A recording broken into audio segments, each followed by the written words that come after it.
Malinaw ang mensahe ng publiko, panahon na para papanagutin ang mga nagwaldas at nagsamantala sa kaban ng bayan, lalo na ngayong mas mulat at mas galit ang mamamayan matapos mabunyag ang lawak ng umunoy maling paggamit ng pondo ng gobyerno. Ito ang iginiit ni Senator Panfilo Ping Lacson sa isang pahayag bilang panimula ng bagong taon. Binigyang diin ng senador na ang kanyang pagbabalik sa Senado noong kalagitnaan ng 2025 matapos manalo sa midterm elections ay nagsilbing panibagong lakas upang ipagpatuloy ang kanyang matagal ng advokasya laban sa katiwalian.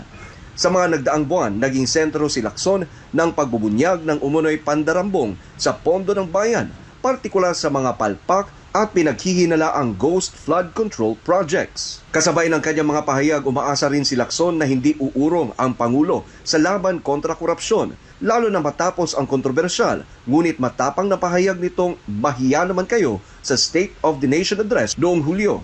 Ayon sa senador, nakuha noon ng Pangulo ang momentum ng publiko, ngunit aniya, tila nagbago ang persepsyon ng mamamayan batay sa mga pinakahuling survey. Sa kabila ng mga hamon, tiniyak ni Lacson na aktibo siyang makikibahagi sa mga investigasyon sa 2026, katuwang ang kanyang mga tauhan at kapwa mambabatas na kapareho ng paninindigan.